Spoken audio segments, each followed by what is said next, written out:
Okay, I'm here with Lucie Tiger. It's Dave here from Amplify, and we're going to have a bit of a chat. Lucie, have you always wanted to be an artist? When did you get the songwriting bug? When does an artist sort of sit there and say, Mum, I think I'm going to write a lot of hit records? Well, I mean, I think like most people, I kind of wanted to be a whole heap of things when I was a kid. I remember wanting to be like an Olympic horse rider. Ooh. Um, I wanted to be a vet. I wanted to be, yeah, a whole heap of things.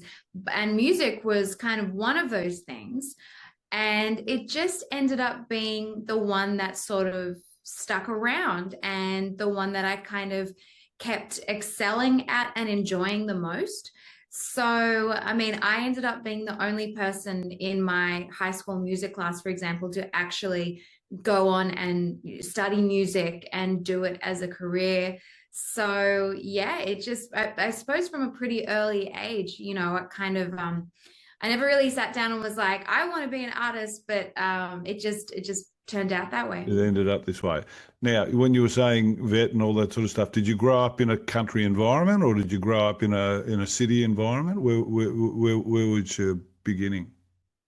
So I grew up in Sydney, but Okay. I did spend a lot of time in the country, and I was riding horses from about the age of probably like 7 or 8, so pretty young. And I used to do a lot of that in the country. I did do some competing when I was in school, and I did win some ribbons. I never owned my own horse, but I still loved it, and I still love it when I get to do it today. And the Muscle Shoals, when did you move across there? 23, I think, wasn't it? It's a big Yes. a big move. Yeah, so about 2.5 years ago, we made the move. I kind of split my time between Muscle Shoals and Nashville. I do a lot of songwriting and a lot of shows up in Nashville as well. So it's kind of, I get the best of both worlds. And Muscle Shoals was just a cool place to kind of start off with. I knew a lot of people here because I'd done a lot of recording here. So I knew a lot of people in the music industry here. So it kind of was sort of like a good place to sort of start. And can you keep away from Donald in Alabama, or is that proving hard to take? We better not say because basically you might lose half your audience. Okay, just talk briefly about the journey so far. But before you do, I want to say, in November 2025, Lucie Tiger won Country Vocalist of the Year at the 11th Annual Josie Music Awards. Top 20 single, three top 40 singles, two top 20 albums in Australia. Celebrated her eighth single on the Music Row Country Breakfast Breakout Chart with Harvest Moon, an unprecedented achievement for an independent Australian artist. Won Country Blues Song of the Year for Gasoline at the 2021 Tamworth Country Songwriters Awards. 2025, Lucie Tiger was the only country music artist to receive an APRA AMCOS Women in Music Award.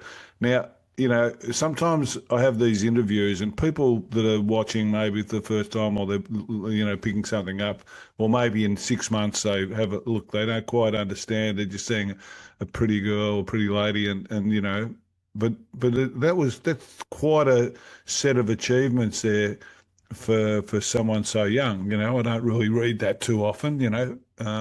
So well done. Can you tell us a bit about that journey? Because obviously, most people have their doubts and they have challenges and they fall over and stand up and all this sort of stuff. So just briefly, before we get on to the music, can you tell us a bit about that journey? Look, I think kind of half the battle is just actually showing up. I know a lot of artists, songwriters, etc., and they don't even submit to awards. So last year was the first year that I'd ever submitted to the Josie Awards. I got two nominations. One was Country Vocalist of the Year, and one was Country Artist of the Year. And I won one. And, this year I submitted to the Tamworth Songwriters Association Awards, and I've won one of those back in 2021 for Country Blues Song of the Year. And this year I got two nominations. I didn't win, but I still got two nominations. And I think half the kind of the journey is just actually showing up. It's, you know, putting out music. It's, you know, having like a release strategy in place. It's actually telling people about your music. The number of people that, you know, I kind of meet, and I'm just kind of meeting and getting to know them. And then later on, I find out they're an artist, and they didn't even, it wasn't even part of, you know, the answer when I say, you know, so what do you get up to when you're, you know, like not here? And I think, you know, that's kind of like part of it. So I have just kept showing up. I've just kept releasing music. You know, I'm completely independent as of right now. And I just kind of keep going. And, you know, that's kind of basically it. So Good work. Yeah, I yeah. think branding's always been important, especially today. I think because we've got this TikTok, you know, flick your head at every, you know, you don't get a chance to sit too much, so you've got to really keep on turning up. Yeah. So well done you, well done for that. How would you describe? Obviously, you're a country and western style artist. How would you describe your music? You know, how the fans are sort of trying to work out how it differs or how it is unique. How would you describe your music? Look, I think I have always thought that, you know, you can kind of involve all of your influences in your music, as long as you're kind of putting them through your own filter. So, you know, you don't want to sound identical to your influences. So it's all about kind of being authentic to kind of who you are. And so in that sense, I listen personally to a lot of different music. I don't just listen to country music. I listen to rock music. I listen to pop music. I listen to jazz, soul, you know, new music, old music. And I think that it means that my music isn't necessarily always easily able to put in a box. I think also being, you know, a female artist as well makes it challenging for people, as ridiculous as that sounds. You know, I remember like a few years ago while I was still in Australia, there was a lot of country artists doing what I was doing, which was a bit more of like a country rock, southern rock kind of thing. But they were all men. And then, you know, I talked to kind of PR people, not the person I'm working with at the moment, Karen Lindsay from Little Sparrow, who was amazing. So other Kazzy's a people, and star. they kind of, oh yeah, and they kind of would have a hard time sort of categorizing my music. And I kind of say, well, I'm playing like country rock. Like that's what I'm playing. It's a little bit of country, it's a little bit of rock, you know, sometimes it gets a little bit southern rock. And they'd be like, oh, but I think it's more like alternative. And I'm like, no, it's not. Like, it's just that I'm a girl and I'm not singing country pop. And that's what everyone expects the girls in the genre to do. And Yeah, that's yeah. not what I'm doing. So I think, you know, even in the US, it gets a little tricky sometimes. You know, they'll sort of categorize an artist as Americana or, you know, and it's like, no, it's just a girl doing exactly what the guys are doing. So, you know, I like to experiment. I like to have, you know, a very heavy song with like all electric guitars with lots of distortion. You know, Devil's Telephone that I released last year was like that. You know, then I like to also have a bit of like honky-tonk in there, and Tequila Talking that I released last year was kind of like that. And then I also love, you know, the blues and, you know, old blues. And so Harvest Moon kind of was a little bit like that. But then I also love country music. But to be honest, when you actually look, if you actually chart my music for when we like record it and stuff, and there's this system known as like they call it the Nashville numbers, where instead of writing the chords that I'm playing as like, you know, C, D, A minor, whatever, you just use numbers. And as long as you know the key of the song, you know the numbers of the chords. And when you actually put all of my songs on charts, they're actually all really, really similar. I use a lot of the same chord progressions because I like them because they sound good. And so, you know, at their like very core essence, they're actually all quite similar. It's just with the instrumentation and maybe the way that I sing or layer vocals that kind of ends up making them quite different, or the Yeah. lyrical themes. So they are all just, I would just call it, country rock. That was a very long-winded No, way no, to no, say that's all right. I call it country rock. Ed Sheeran has that short where he says, give me four chords, I'll play any song, and he'll and he'll play. So music is sort of can be similar, Oh, especially yeah. when it could go over 100 years of music. So the resonance is, you think it's more music or more performance, or a big mix of both? The fans that follow. What do you think Look, they I are think, most? Go on. I think they kind of go hand in hand. And I think, with music, it's always been one of those kind of art forms that, you really do have to like experience as well, as it's one of those things where you have to, be able to kind of produce it on a record, sure, in the studio, but you kind of have to deliver it on stage, to the best of your ability as well.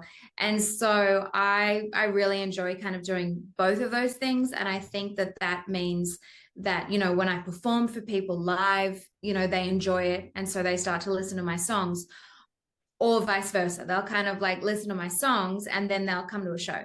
So I kind of think that they both just go I hand in think, hand. I think personally, I think, having a music career is a long-term thing, and basically your performance is the opportunity to bake your customers in, and everything in between is feeding them. So it's like keeping them interested. So you keep on bringing out singles or posts, or you do something to keep their attention while you get them to come to a show and kiss them, hug them, perform to them, do whatever you can to bake them in. So I think that performance is really important, but I think it's still very strategic, because you've got to make sure that you develop it in such a way that does get them to that stage where they've ticked over and now they're becoming advertisers and bringing other people. Cowboy Love Me. Tell me something. Tell me about Cowboy Love Me. That's the latest single, came out on the 9th. What's that all about? So this is a song that I think is just really fun. And there's been so many songs where, or like films or TV shows where like it's the guy, the cowboy that just like rides off into the sunset. And I thought, well, what if it was actually the girl that gets to kind of pick, what she wants, and just kind of just fine with that. And so I got together with a few of my friends. I had Maddye Trew. She's an artist about my age who lives in Nashville. And I got a guy called Benton Narmore, who has written hits like Moon Over Georgia, and That's What I Love About Sundays. And Stephanie C. Brown, and she's written quite a few songs for Garth Brooks. And, we just came up with this song that was just fun. And we just had a fun time writing it. And I had a lot of fun, playing it at, songwriter shows. And I thought, I'm having fun playing it. People seem to really enjoy it when I play it. They're like getting into like the groove and everything. And so I thought, let's cut this one. Let's do this in the studio and put it out. So it's already kind of been playlisted. It's been streamed a bunch.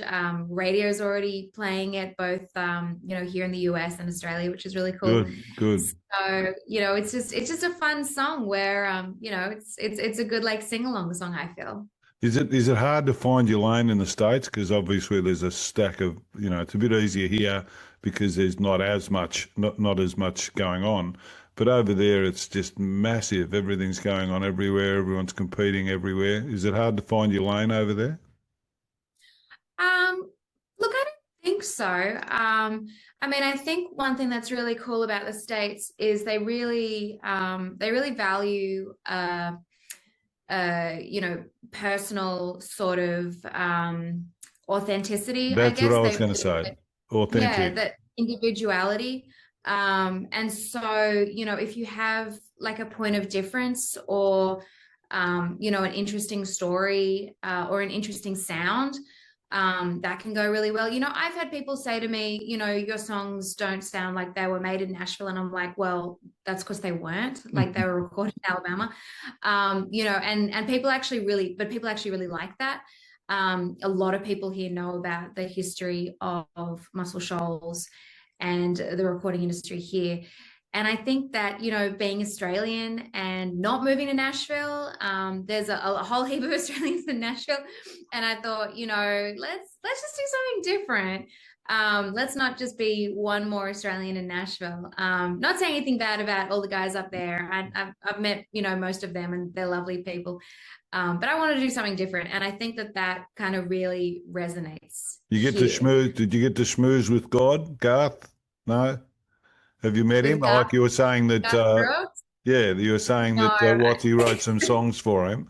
I think I haven't met him. I think the other thing about a long career is collaborations and, mentors and trusted collaborations, people you can trust.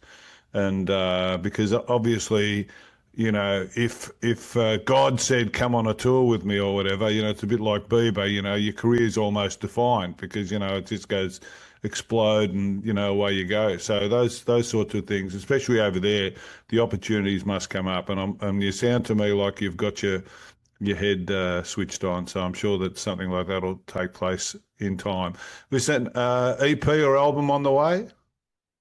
Yeah, I've got an album on the way this year. It's going to be a bit of a doozy. It's a fun one. It's coming in September from memory. And I've got more singles coming out this year as well. I've even got a Christmas song coming out this year. So I was insanely busy. I did a lot of songwriting last year. I was in the studio in March, and then there's something about being in the studio that just like gets the sort of creative juices flowing. And then I wrote a bunch of songs, in the 2 weeks right after being in the studio in March. And so then I had to go back in December and record a bunch of those. So it's it's been fantastic to kind of have all of these sort of songs come together and be able to release a whole heap of them this year. Tours and events. What tours and events are coming up that you can tell us about?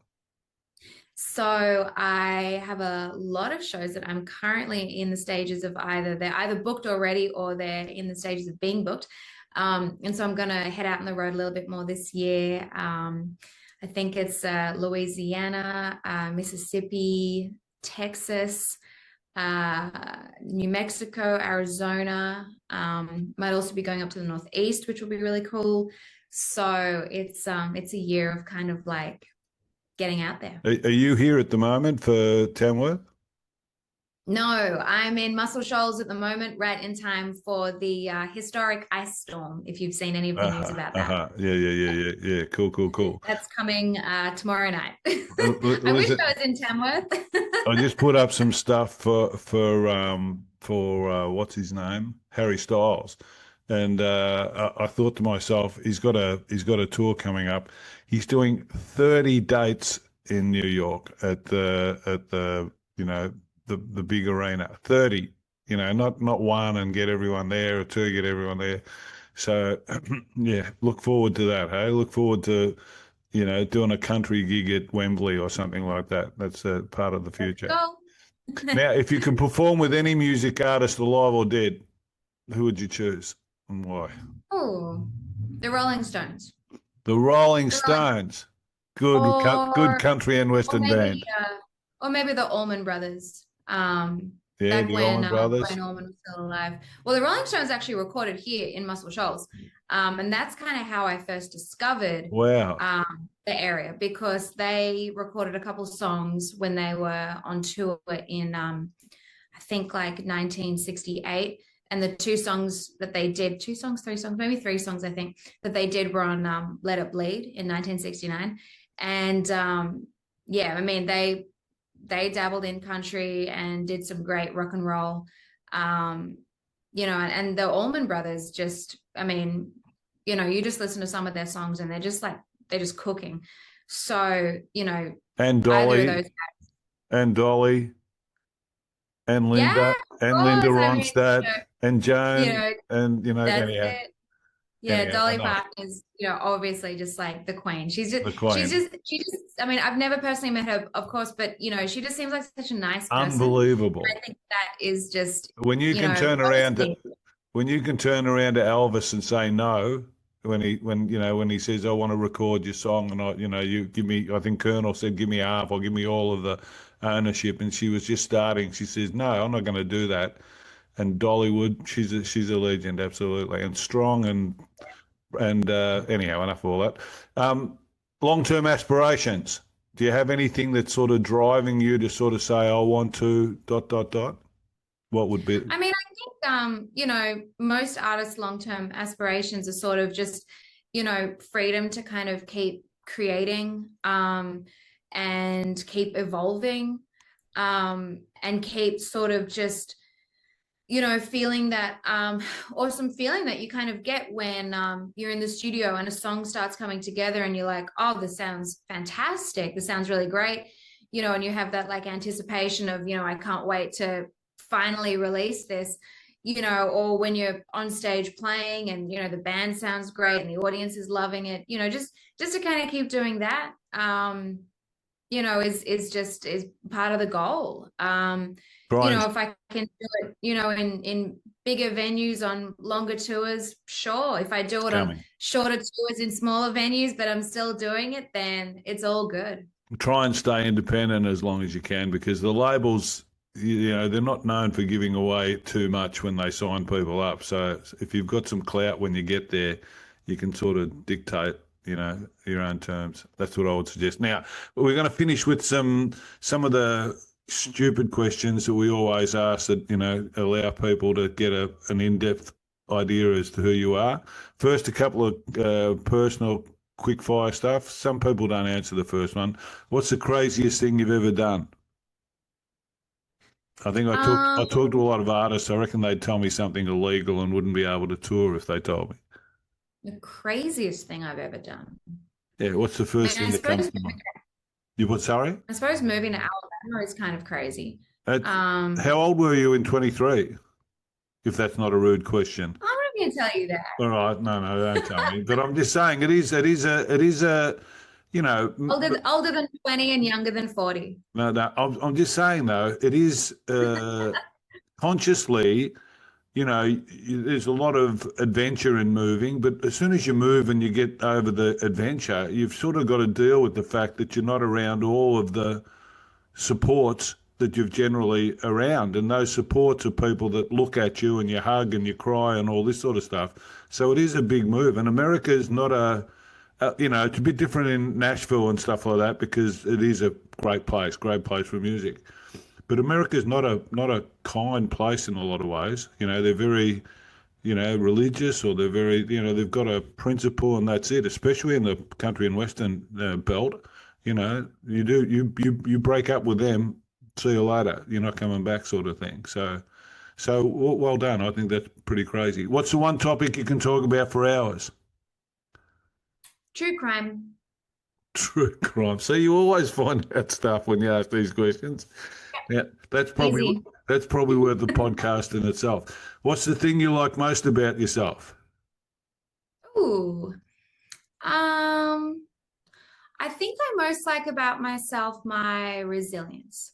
I think when you're an independent artist, when you're living in a foreign country, when you just, Jesus, these days, when you're just like a freaking woman, you kind of especially like over there. They're trying to pull it apart over there at the moment.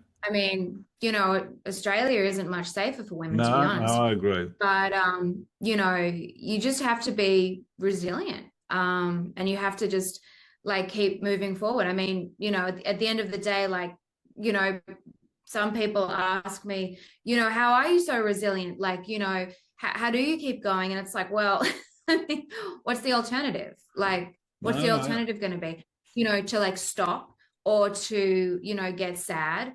I'm a Pisces. So, when I get sad, I stay sad. So I try not to get sad in the first place. That's kind of key. And I think, you just kind of have to be like, you say that the US isn't all that kind.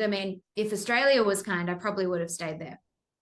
So, at the end of the day, you kind of have to be like, I don't know, a hard ass bitch sometimes to kind of like get some shit done. So, Consciously, you've got a moment and collaborate with it. It's that simple. Yeah. You've got to enjoy where you are all the time. And you kind of, you can always find something good. Always. You can always find something good. Living in Sydney, you don't really, it's a little bit like LA, like you don't really see seasons. Like it doesn't snow. There's not that much in the way of like flowers in spring. There's wattle, but then sucks if you're like allergic to it. And then like there's not really like an autumn, the trees are so often like evergreens. But here, for example, like there's going to be what they're saying, like a pretty considerable ice storm coming on the weekend. And if we lose power, like that's a possibility is losing power there's a lot from this ice storm. But on the other hand, it is actually really nice to live somewhere that does in fact have seasons. The amount of beautiful flowers we get in spring is lovely. Fall is absolutely gorgeous down in Alabama because the trees are all turning, but you can still get around in like a t-shirt. So, and summer is just like, it's just lovely and warm. So winter is a little cold, but it's all in all, it's not too bad. So I think, I would definitely say that, the thing that I like most about myself is, my resilience and, being able to kind of like see the good in what's out there. Good. Now here we go. These are just all time or just now favorites. Favorite album. People hate these because it's like choosing your favorite child. It is really hard.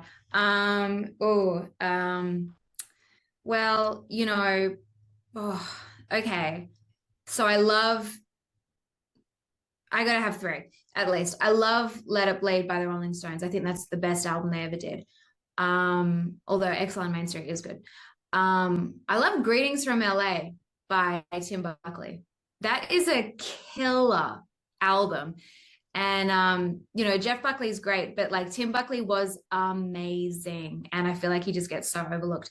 And that album in particular is just like, it just cooks. And then there's this other album that I never hear people talk about, but it's so good. It's called Super Session. And it was done, I think in 1969. And it was Al Cooper put it together. And he had Mike Bloomfield on guitar for half of it and Stephen Stills on guitar for the other half. And that is just great, like blues and jazz. It's awesome. And then also that was pre-Crosby. That was pre-Crosby, Stills, Nash and Young, or probably? It was kind of in between. It was kind of in between. I think Mike Bloomfield was doing the session and then he had to pull out and then Stephen Stills was just hanging around. And so he kind of jumped in. But also that Stephen Stills album where he's like sitting in the snow, like every song, I think it's just called Stephen Stills, but every song in that is a great song. Great. Favorite artist? I could pick Hey, buddy. My grandson. Favorite artist?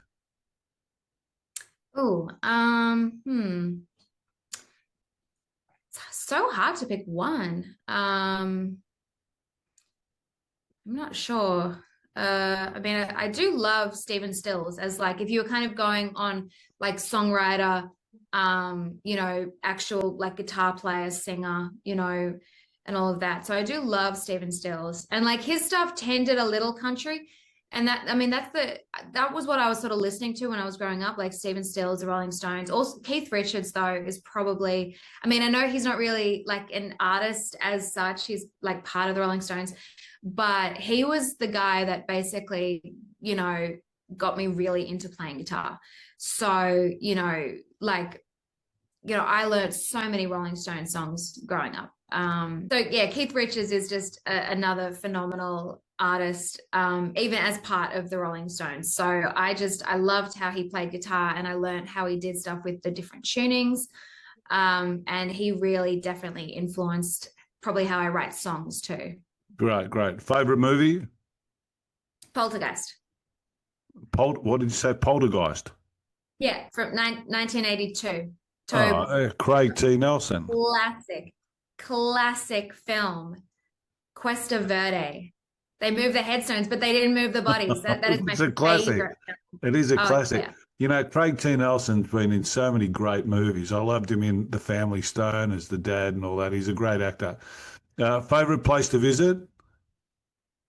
Oh, favorite place to visit. I love Chicago. I love going Windy to City. Chicago. It's always like so bustling and fun, and food's great, and it's very like yeah, it's very cosmopolitan. But I mean, I haven't spent enough time in LA, and I've never been in New York. I Do feel you like I feel like New you York. feel safe over there? Oh Like yeah. as safe as Australia? Oh yeah. Oh, Yeah, good for work. sure. I mean, I've like played shows in Memphis. I've like stayed in Memphis. Um, I only mention Memphis because I know it's got like a bit of a bad rep, but I mean, like truly, yeah, I Uh, feel totally safe. Me and my mom actually did a massive big trip, just the two of us, and we went to Chicago, Nashville, Muscle Shoals, Memphis, Clarksdale, Mississippi, just the two of us, and we like drove the whole way, you know, and Look, yeah, if you're going to do a road trip, do it in the States because there's towns every 10 miles sort of thing. exactly. You Yeah, don't get it's into any handy strife. until you get to West Texas and New Mexico. Then yeah. There's no more towns every 10 minutes there. No, maybe. Favorite venue to play? Oh,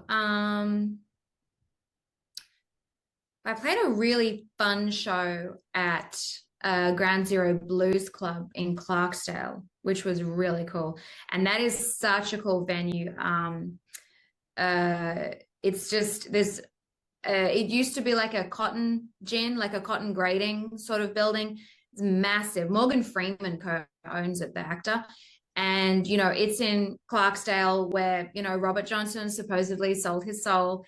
And there's just so much history with that place. I love going to Clarksdale, and that's we're currently trying to book another show there, which will be really fun. Favorite food? Oh, well, I mean, I know it's not just one dish, but Thai food. I love Thai food. But one thing that you can't get a lot of here is lamb. So we get it every now and then. It's just a little bit expensive. And it's not on any menus because no one really knows how to cook it. But I do miss that. Favorite drink? Oh, I'm not gonna lie, I do love a crispy Diet Coke. But I Uh-huh. recently got into espresso martinis, and now I really like them. And do they still have Tab over there? No, I haven't seen it.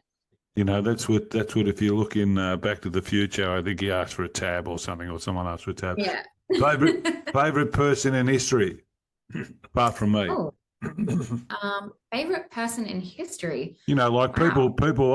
I only ask that because a lot of people are influenced by different people throughout their life. Some people are growing up, as Buddhists, and they're thinking about, Mandela, or they're thinking about, different sort of things that take place.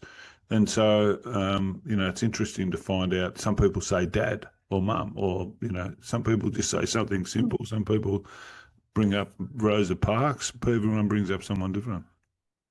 Well, I'm going to go out on a limb here and say Stephen King because I love his books, Cujo, yeah. and you know, and they're so good. And I think what is so interesting about all of his books is that even if there is like a type of supernatural or paranormal aspect to it, like, I just recently rewatched 11/22/63 on Netflix, and the guy walks through a closet and goes back in time, and like the show is never about like the closet that takes you back in time.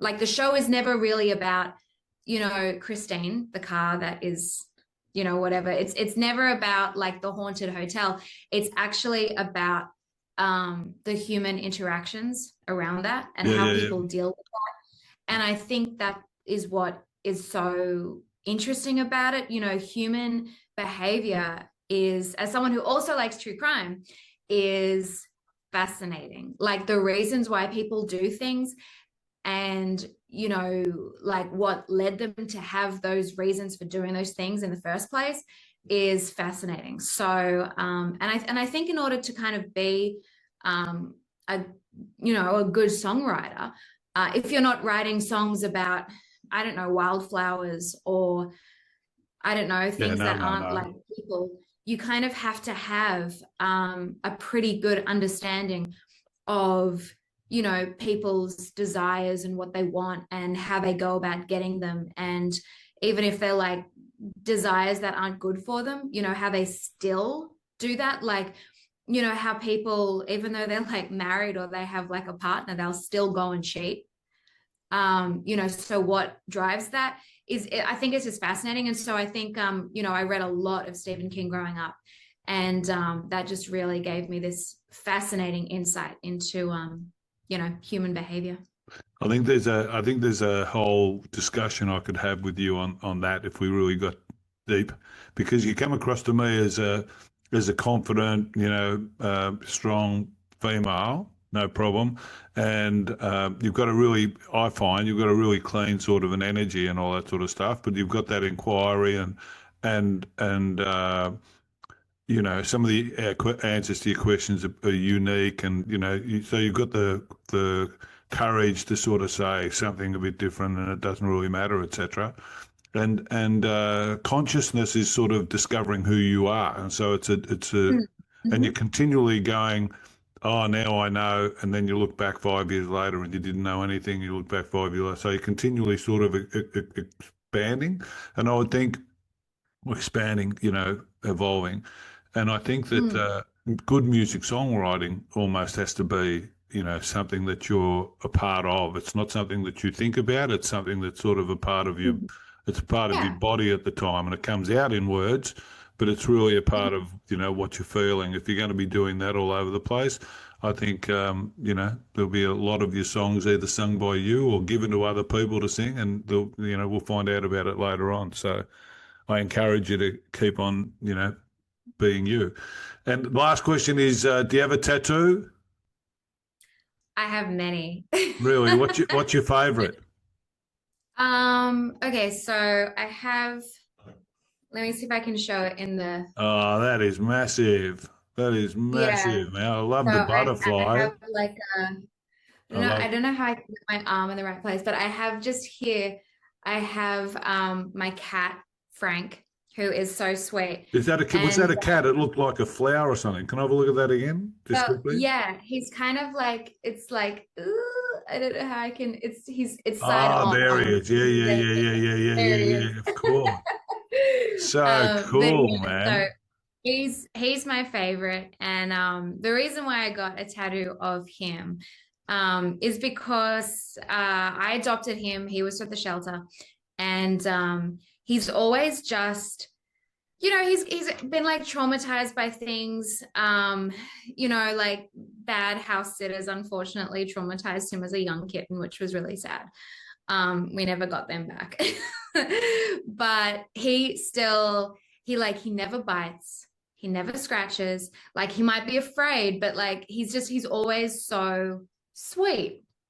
And I think it's just a nice, you know, reminder to like, you know, like stay like soft, you know, there's that like poem or that quote that's like, you know, don't let the world like make you, you know, hard, like stay soft.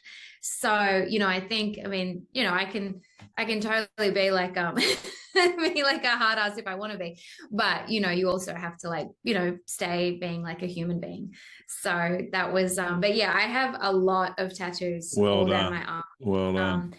I kind of had like a bit of an art project going for a while there. I might get a few more. I'm not sure. I haven't. That I all got them done at a place in Sydney called Little Tokyo. They're fantastic, and I have not seen any. I have not seen any tattoo artist here yet that could kind of do stuff at the same level. So Now, we're done, but how often do you come back these days? so I haven't yet. So you've I been will there since have to- 23. Yes.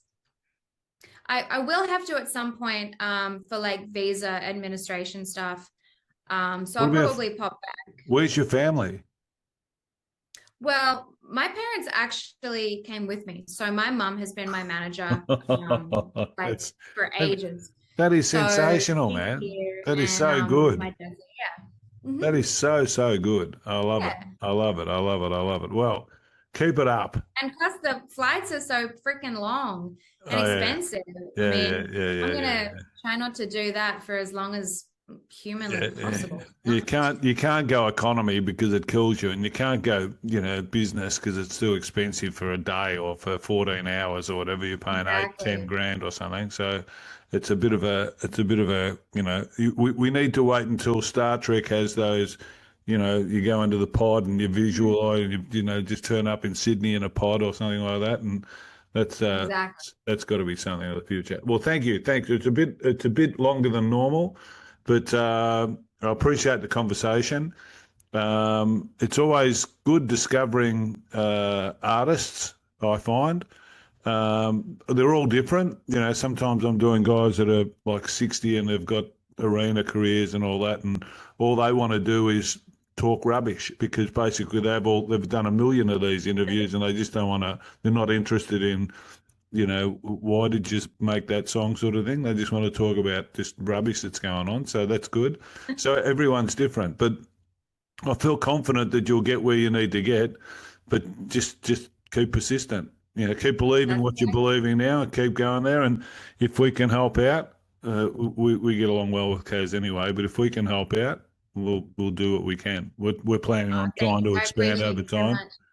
But take care of yourself, and we look forward to that album that's going to come out in September.